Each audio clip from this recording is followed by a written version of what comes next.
വിശ്വാസമാണ് അത് എല്ലാം എന്ന ഒരു ഒരു പഴഞ്ചൊല്ലുണ്ട്. എല്ലാം വിശ്വാസമാണ്. വിശ്വാസം കൂടാതെ ദൈവത്തെ പ്രസാദിപ്പിക്കാൻ കഴിയില്ല എന്നും വേദപുസ്തകം നമ്മെ പഠിപ്പിക്കുന്നു. എല്ലാ വിഷയത്തിൻ്റെയും കേന്ദ്രബിന്ദു വിശ്വാസമാണ്. വിശ്വാസം നഷ്ടപ്പെട്ടാൽ എല്ലാം തള്ളടിയാകുകയാണ്. ഒരു കമ്പനിയിൽ ജോലി ചെയ്യുമ്പോൾ ആ ഉദ്യോഗസ്ഥനും ആ കമ്പനിയുമായി ഒരു വിശ്വാസം വേണം. ഒരു സുവിശേഷ പ്രവർത്തനം ചെയ്യുമ്പോൾ ആ സുവിശേഷ പ്രവർത്തനം ചെയ്യുന്ന ആ വ്യക്തികൾക്ക് ദൈവത്തിലും ആ പ്രവർത്തന നിരയിൽ നിൽക്കുന്ന ആളുകളുമായി ഒരു വിശ്വാസം വേണം. ഒരു കുടുംബജീവിതം നയിക്കുമ്പോൾ ഭാര്യയും ഭർത്താവും തമ്മിലുള്ളൊരു വിശ്വാസമുണ്ട്. ആ വിശ്വാസം പരസ്പര വിശ്വാസം വേണം. എന്ത് ചെയ്താലും വിശ്വാസം ആവശ്യമാണ്. വിശ്വാസമില്ലാതെ ഈ ഭൂമിയിൽ ഒരു കാര്യം സക്സസ് ആകത്തില്ല. എന്തിൻ്റെയും ഒരു ഫിനിഷ് പോയിന്റ് വിശ്വാസത്താലാണ് എത്തിച്ചേരുന്നത്. വിശ്വാസത്താൽ തുടങ്ങി വിശ്വാസത്താൽ ആരംഭിക്കണം.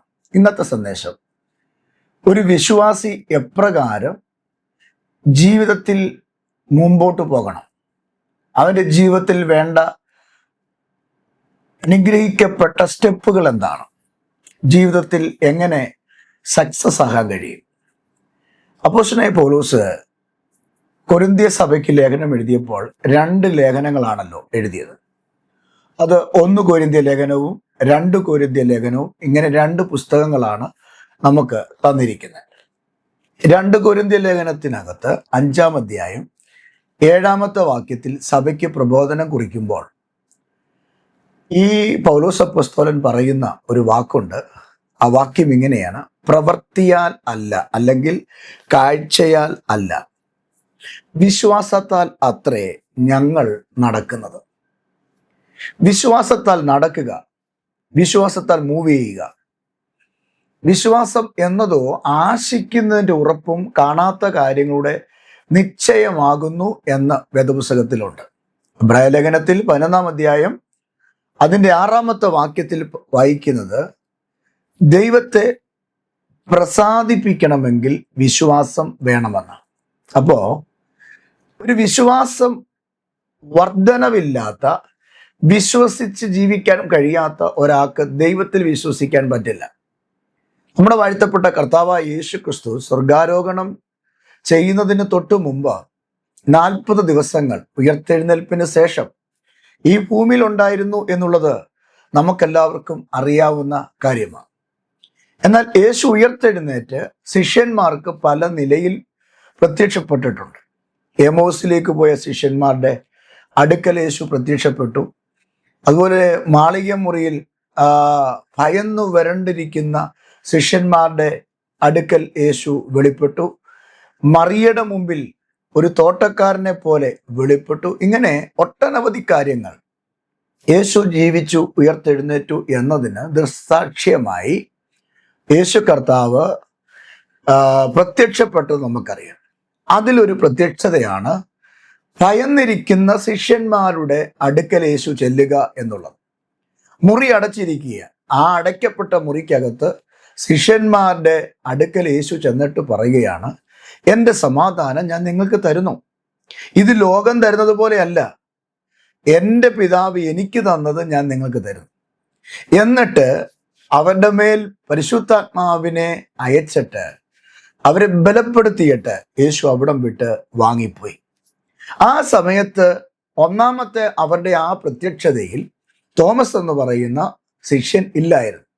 എന്നാൽ തോമസ് വന്നപ്പോൾ പത്രോസ് തുടങ്ങിയ മറ്റു ശിഷ്യന്മാർ പറഞ്ഞു, ഞങ്ങൾ യേശുവിനെ കണ്ടു, യേശു ഇവിടെ വന്നു, ഞങ്ങളോട് സംസാരിച്ചു, ഞങ്ങൾ യേശുവിനെ തൊട്ടു എന്നൊക്കെ പറഞ്ഞപ്പോൾ തോമസ് പറഞ്ഞു, ചുമ്മാതിരി, ഞാനതൊന്നും എന്ത് ചെയ്യത്തില്ല, വിശ്വസിക്കത്തില്ല. കാരണം യേശുവിനെ നമ്മൾ അടക്കം ചെയ്തതാണ്. യേശു കല്ലറയിൽ കിടക്കുകയാണ്. റോമൻ ഇമ്പീരിയൻ മുദ്ര കൊണ്ട് യേശുവിൻ്റെ കല്ലറ സീൽ ചെയ്തിരിക്കുക. ആർക്കും അത് പൊട്ടിക്കാൻ പറ്റില്ല. അങ്ങനെ ഇരിക്കുമ്പോൾ യേശു ഇവിടെ വന്നെന്ന് പറഞ്ഞാൽ എനിക്കത് അങ്ങോട്ട് ഉൾക്കൊള്ളാൻ പറ്റുന്നില്ല എന്ന് പറഞ്ഞ് തോമസ് ആ വാക്കിനെ തിരസ്കരിച്ചു. എന്നാൽ പിന്നീട് ഒരു അവസരത്തിൽ യേശു അതേ നിലവാരത്തിൽ തന്നെ ഈ ശിഷ്യന്മാരുടെ അടുക്കൽ വരുമ്പോൾ തോമസ് അവിടെ ഉണ്ടായിരുന്നു. യേശു കർത്താവ് തോമസിനോട് പറഞ്ഞൊരു കാര്യമുണ്ട്. തോമസേ, നീ മുമ്പോട്ട് വാ, എൻ്റെ ഈ ആണിപ്പഴുതിൽ വിരലിട്ട് നോക്കൂ, എൻ്റെ വിലാപ്പുറം നീ കാണൂ. എന്നിട്ട് തോമസ് ആ വാക്ക് കേട്ട് യേശുവിൽ വിശ്വസിച്ചു. യേശു തന്നെയാണ് ഉയർത്തെഴുന്നേറ്റതെന്നും യേശു ആണ് വന്നതെന്നും മുമ്പ് ശിഷ്യന്മാർ പറഞ്ഞത് അന്നേരം വിശ്വസിക്കാൻ പറ്റിയില്ലെങ്കിൽ കണ്ടിട്ട് എന്ത് ചെയ്തു? വിശ്വസിച്ചു. എന്നാൽ യേശു കർത്താവ് തോമസിനോട് പറഞ്ഞൊരു ഭാഗമുണ്ട്. തോമസേ, കാണാതെ വിശ്വസിച്ചവർ ഭാഗ്യവാന്മാർ. നീ എന്നെ കണ്ടിട്ട് വിശ്വസിച്ചു. അപ്പോൾ കാണാതെ വിശ്വസിച്ചവരാണ് ആര്? ഭാഗ്യവാന്മാർ.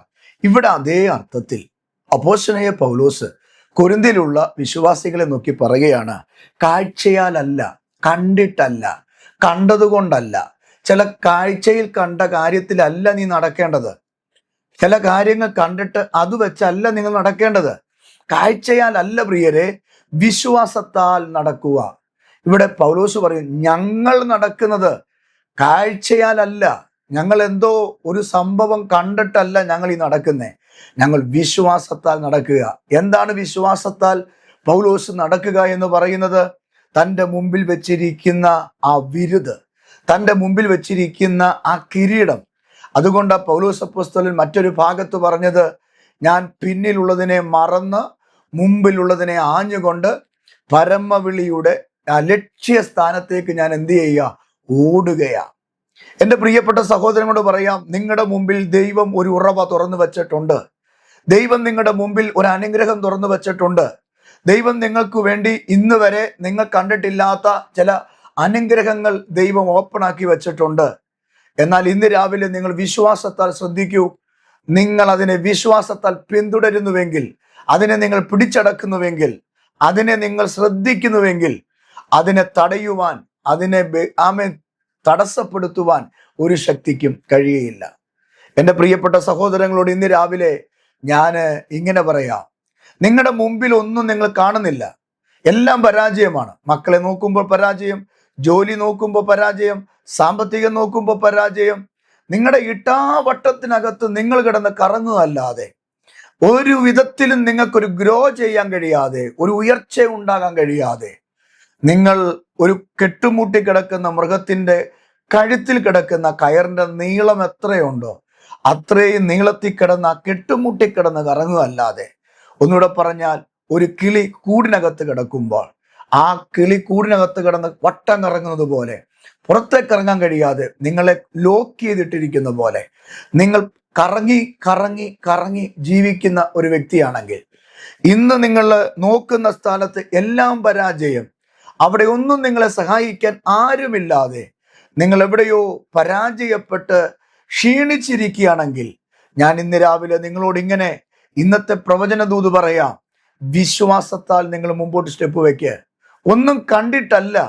നിന്റെ ജീവിതാരംഭേ വിശ്വാസ കാൽച്ചുവടിൽ അത്രയെന്ന് പാട്ടുകാരൻ പാടിയതുപോലെ, നിങ്ങളുടെ ജീവിതത്തിൽ പ്രതീക്ഷകൾ പലതും അസ്തമിച്ച് കിടക്കുമ്പോൾ, ഗതി പിടിക്കില്ലെന്ന് നിങ്ങളെ നോക്കി പലരും പറഞ്ഞിട്ട് നിങ്ങൾ അവിടെ സ്റ്റക്കായി പരാജയപ്പെട്ട് ക്ഷീണിച്ച് നിൽക്കാനല്ല കർത്താവ് ആഗ്രഹിക്കുന്നത്. ഇന്ന് രാവിലെ വിശ്വാസത്തിന്റെ സ്റ്റെപ്പുകൾ നിങ്ങൾ വെക്കുക. വിശ്വാസത്തിന്റെ സ്റ്റെപ്പുകൾ നിങ്ങൾ വെക്കുക മാത്രമല്ല, നിങ്ങളുടെ അതരത്തിൽ നിങ്ങൾ തുറന്ന് വിശ്വാസത്തിന്റെ വാക്കുകൾ പറയുക. എന്താണ് വിശ്വാസത്തിന്റെ വാക്കുകൾ പറയേണ്ടത്? ഞാൻ അനുഗ്രഹിക്കപ്പെടും, എൻ്റെ മക്കൾ അനുഗ്രഹിക്കപ്പെടും, എൻ്റെ കുടുംബം ഉയർച്ച പ്രാപിക്കും, എന്നെ ഒരു ശക്തിക്കും ഇനി തകർക്കാൻ കീഴ്പ്പെടുത്താൻ പറ്റില്ല. കാരണം ഞാൻ കാഴ്ചയാൽ അല്ല നടക്കുന്നത്, ഞാൻ വിശ്വാസത്താലാണ് നടക്കുന്നത്. എന്താണ് ഞാൻ വിശ്വസിക്കുന്നത്? എനിക്കൊരപ്പ ഉണ്ടെന്നും, എനിക്കൊരു പിതാവുണ്ടെന്നും, എനിക്ക് നല്ലൊരു ധാതനുണ്ടെന്നും, എനിക്ക് നല്ലൊരു ജ്യേഷ്ഠ സഹോദരനുണ്ടെന്നും ഞാൻ എൻ്റെ ഹൃദയത്തിൽ വിശ്വസിച്ചിട്ട് ആ വിശ്വാസത്താൽ സ്റ്റെപ്പുകൾ മുമ്പോട്ട് വെക്കുമ്പോൾ ജീവിതത്തിന്റെ മുമ്പിൽ മാഞ്ഞും മറിഞ്ഞും കിടക്കുന്ന സകല അനുഗ്രഹങ്ങളും തെളിവായി വരും. അതുകൊണ്ട് നിങ്ങളുടെ വീടിനകത്ത് നിങ്ങൾ ഉറക്കെ പറയുക, നിങ്ങളുടെ മക്കളെ നോക്കി ഉറക്കെ പറയുക, അവരുടെ തലയിൽ കൈവച്ച് നിങ്ങൾ പറയുക, എൻ്റെ മക്കൾ അനുഗ്രഹിക്കപ്പെടും, എൻ്റെ ഈ വീട് അനുഗ്രഹിക്കപ്പെടും. ഇന്ന് ഞാൻ നോക്കുമ്പോൾ എൻ്റെ കാഴ്ചയിൽ എൻ്റെ മക്കൾക്ക് പഠിക്കാൻ അല്പം പുറകോട്ടായിരിക്കാം, ജോലിയിൽ അല്പം പുറകോട്ടായിരിക്കാം, ഒത്തിരി പ്രശ്നങ്ങളും പ്രതികൂലങ്ങളും എന്നെ അലട്ടുന്നുണ്ടാകാം. ജീവിതത്തിൽ പ്രതീക്ഷയ്ക്കൊത്തവണ്ണം ഉയരുവാൻ കഴിഞ്ഞില്ല എന്ന് വന്നേക്കാം. എന്നാൽ ഇന്ന് രാവിലെ പരിശുദ്ധാത്മാവിൽ ആത്മനിറവിൽ ഞാൻ പറയാം, നിങ്ങൾ ആ പ്രതിസന്ധിയെ നോക്കി വിശ്വാസത്തോടെ കൽപ്പിക്ക്. വിശ്വാസത്തോടെ നിങ്ങൾ വാക്കുകൾ തുറന്നു പറ, ഉറക്കപ്പറ. അനുഗ്രഹം നിങ്ങളുടെ വീട്ടിൽ സംഭവിക്കും. നിങ്ങൾ എന്ത് പറയുന്നോ അത് നിങ്ങളിൽ സംഭവിക്കും. അതിനാ വേദപുസ്തകം പറയുന്നത്, മരണവും ജീവനും നാവിൻ്റെ അധികാരത്തിൽ വരുന്നു. നമ്മൾ നമ്മളെ നോക്കി എന്തു പറയുന്നു അത് ഡെലിവറി ആകുകയാ. എന്നെ നോക്കി, എൻ്റെ ജീവിതത്തെ നോക്കി ഞാൻ പറയുന്നത് എൻ്റെ വീട്ടിൽ സംഭവിക്കും, എൻ്റെ കുടുംബത്തിൽ സംഭവിക്കും. അങ്ങനെയെങ്കിൽ ഞാൻ ഇന്ന് രാവിലെ എൻ്റെ പ്രിയപ്പെട്ട സഹോദരൻ കൊണ്ട് ഞാൻ പറയാ, കാഴ്ചയാൽ കാണുന്നതൊന്നും നിങ്ങൾ കാര്യമാക്കേണ്ട.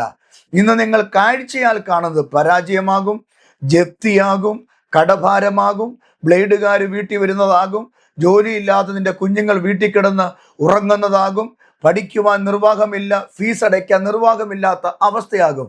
ഇത്യാദി കാര്യങ്ങളായിരിക്കും നിങ്ങൾ കാഴ്ചയാൽ കാണുന്നത്. എന്നാൽ 2 കൊരിന്ത്യർ 5:7 പൗലോസ് പറയുന്നത്, കാഴ്ചയാൽ അല്ല ഞങ്ങൾ നടക്കുന്നത്, ഞങ്ങൾ വിശ്വാസത്താലാണ് നടക്കുന്നത്. വിശ്വാസത്താൽ സ്റ്റെപ്പുകൾ വെക്കൂ, വിശ്വാസത്താൽ മുമ്പോട്ട് പോകൂ. ഇന്ന് വരെ കാണാത്ത അനുഗ്രഹങ്ങൾ നിങ്ങളുടെ വീട്ടിൽ സംഭവിക്കും. വിശ്വാസത്താൽ ദൈവശക്തി പ്രാപിച്ച സാറ, അവൾ ദൈവത്തെ വലുതായി കണ്ടു. അതുകൊണ്ട് എന്താ സംഭവിച്ചത്? പ്രത്യുൽപാദന ശേഷി നഷ്ടപ്പെട്ടിട്ടും ഒരു കുഞ്ഞിന് ജന്മം കൊടുക്കുവാൻ ആരോഗ്യം ഇല്ലാതെ വന്നിട്ടും അവൾ ഒരു ഇസഹാക്കിനെ പ്രസവിക്കുവാനായി ദൈവം അവൾക്ക് കൃപ ചെയ്തത് അവരുടെ വിശ്വാസമാണ്, അബ്രഹാമിന്റെ വിശ്വാസമാണ്.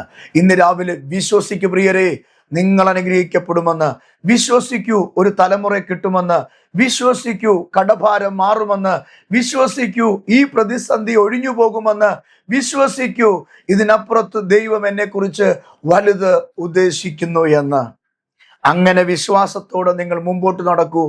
നിങ്ങൾ ഒരിക്കലും പുറകോട്ട് തിരിഞ്ഞു നോക്കരുത്. ലോത്തിന്റെ ഭാര്യയെ പോലെ പുറകോട്ട് നിങ്ങൾ തിരിഞ്ഞു നോക്കിയാൽ ഉപ്പുതൂണായി പോകും. മുമ്പോട്ട് തന്നെ സ്റ്റെപ്പ് വെക്കൂ. നിങ്ങളുടെ വീട്ടിൽ അനുഗ്രഹം ഉറപ്പാ, നിങ്ങളുടെ തലമുറയിൽ അനുഗ്രഹം ഉറപ്പാ. അതുകൊണ്ട് ഇന്ന് നിങ്ങൾ കാണുന്ന, ഇപ്പോൾ നിങ്ങൾ കണ്ടുകൊണ്ടിരിക്കുന്ന ഈ പരാജയത്തെ നോക്കിയല്ല നിങ്ങൾ മുമ്പോട്ട് പോകേണ്ടത്. അതിനകത്തൊരു വിശ്വാസം ജ്വലിപ്പിച്ച് വിശ്വാസത്തോടെ മുമ്പോട്ട് പോകുക. ദൈവം വൻ കാര്യങ്ങൾ ചെയ്യും. അങ്ങനെയെങ്കിൽ ഞാൻ നിങ്ങൾക്ക് വേണ്ടി പ്രാർത്ഥിക്കട്ടെ. നിങ്ങളുടെ പ്രാർത്ഥന വിഷയം ഞങ്ങൾക്ക് എഴുതുക. ഈ മെസ്സേജ് ചില പ്രിയപ്പെട്ടവർ കൂടെ നിങ്ങൾ ഷെയർ ചെയ്ത് കൊടുക്കുക. അവരുടെ ജീവിതത്തിലും അനുഗ്രഹമാകട്ടെ. ഗ്രേസ് ടിവിയുടെ പ്രവർത്തനങ്ങളെ ഓർത്ത് നിങ്ങൾ പ്രാർത്ഥിക്കണം. അതുപോലെ തന്നെ എല്ലാ ദിവസവും രാവിലെ 6 മണിക്കുള്ള ഇതേ കണക്കുള്ള ചെറിയ ചെറിയ മെസ്സേജുകൾ നിങ്ങളുടെ ജീവിതത്തിൽ എന്നും ഒരു അനുഗ്രഹത്തിന് കാരണമാകട്ടെ എന്ന് ഞാൻ പ്രാർത്ഥിക്കുകയാണ്. നിങ്ങൾ ഞങ്ങളെ ഓർത്ത് പ്രാർത്ഥിക്കണം, ഈ മിനിസ്ട്രിയെ ഓർത്ത് പ്രാർത്ഥിക്കണം, ഞങ്ങളെ ഓർക്കണം. ഞങ്ങൾ നിങ്ങൾക്ക് വേണ്ടി പ്രാർത്ഥിക്കും. ഒരു വാക്ക് ഞാൻ പ്രാർത്ഥിക്കട്ടെ. കർത്താവാം ദൈവമേ, സ്വർഗീയ പിതാവേ, കർത്താവേ, ഞങ്ങൾ കാഴ്ചയാലല്ല, ഞങ്ങൾ ഇന്ന് കാണുന്ന ഈ അവസ്ഥയിലല്ല ഞങ്ങൾ മുമ്പോട്ട് പോകേണ്ടതൊന്നും. ഞങ്ങൾ വിശ്വാസത്താൽ ഞങ്ങൾ മുമ്പോട്ട് പോകുക എന്ന് ഞങ്ങളോട് ഓർപ്പിച്ച വചനത്തിനായി സ്തോത്രം. വിശ്വാസത്തോടെ ഞങ്ങൾ ദൈവസന്നിധിയിലായിരിക്കുമ്പോൾ കർത്താവ് ഞങ്ങളിൽ പ്രസാദിക്കുമെന്നും എബ്രായർ 11:6 ഞങ്ങൾ വായിച്ചതുപോലെ കർത്താവിനെ പ്രസാദിപ്പിക്കണമെങ്കിൽ വിശ്വാസം ആവശ്യമാണെന്നും ഞങ്ങളോട് പറഞ്ഞ ദൈവവചനത്തിനായി സ്തോത്രം. ഇന്ന് രാവിലെ യേശുവിൻ്റെ നാമത്തിൽ നിന്റെ കുഞ്ഞുങ്ങൾ അനുഗ്രഹിക്കപ്പെടട്ടെ. ഈ സന്ദേശം കേട്ട നിന്റെ മക്കൾ ഉയർച്ച പ്രാപിക്കട്ടെ. എവിടെയോ പരാജയപ്പെട്ട് കിടക്കുന്ന വിഷയത്തിനകത്ത് വലിയ നീക്കുപോക്ക് കൊടുത്ത് ഈ മക്കൾ അനുഗ്രഹിക്കപ്പെടാൻ ദൈവസന്നിധിയിൽ പ്രാർത്ഥിക്കുന്നു. പ്രാർത്ഥന കേട്ടതിനായി സ്തോത്രം. യേശുവിൻ ധന്യമുള്ള നാമത്തിൽ തന്നെ ആമേൻ. ധൈര്യമായിട്ടിരിക്കൂ, വിശ്വാസത്തോടെ പോ. ഇന്ന് കാണുന്ന വിഷയത്തിൽ ഭാരപ്പെടാതെ നാളെ നിങ്ങൾക്ക് വേണ്ടി വലുത് കർത്താവ് ഒരുക്കി വച്ചിട്ടുണ്ട്. നമുക്കത് അനുഭവിക്കാം. ദൈവം നിങ്ങളെ അനുഗ്രഹിക്കുമാറാകട്ടെ. ആമേൻ.